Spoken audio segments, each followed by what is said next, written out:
Hi everyone, Liz from Discovery Museum. When I was a little girl, I loved paper. And one of my favorite things to do was piece together scraps of paper to make my own journals, notebooks, or perhaps my most favorite, write my own stories. So today I wanted to share with you a really simple way of constructing a book that you can then use to take on a nature walk and record your observations, write down your thoughts or draw pictures inspired by your feelings, or tell a story straight from your imagination. To make the book that we're gonna make today, you'll need some pieces of paper. They can be any type, any size. Again, I like to use things like leftover pages from old notebooks or scraps from previous projects. You'll want something to make the covers. That can be the same type of paper that you're gonna use for the pages. Or you could use something a little bit thicker like cardstock or a heavyweight drawing paper. I'm going to use a really thin cardboard from a box that I took out of the recycling bin. You'll also want an elastic and a stick of some kind. I got mine from outside. You could also use a straw, a thin wooden dowel or skewer, or a small popsicle stick, something like that. You'll also probably want some scissors and a hole punch if you have one, and you'll want to have a writing instrument on hand. For the first step in making my book, I cut my cardboard to be roughly the same size as my paper for my front and back cover.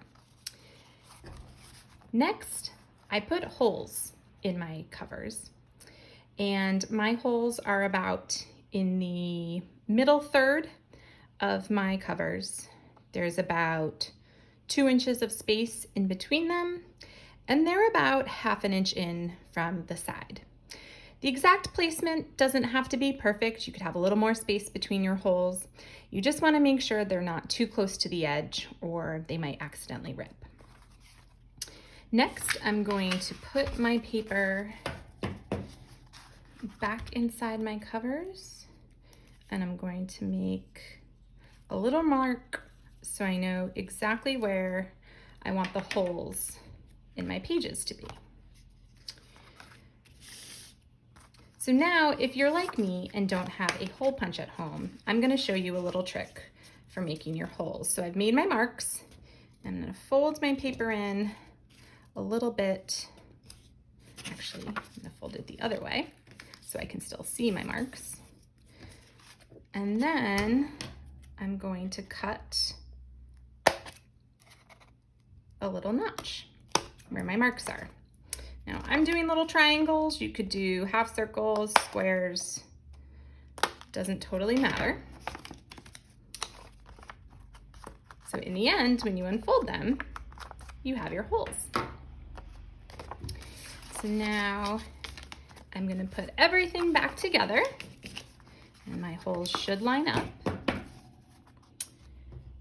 Now I'm going to take my elastic and I'm going to thread it through one hole. And I'm going to take my stick. Oops. Elastics can be tricky.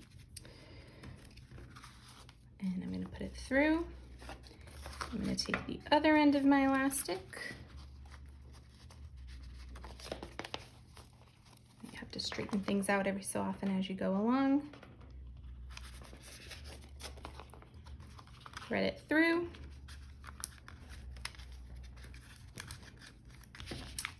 And there you go. You have a book that can go on any adventure you'd like. And the great thing is, because it's easy enough to remove the elastic and the stick, you can keep filling it with pages as your stories grow.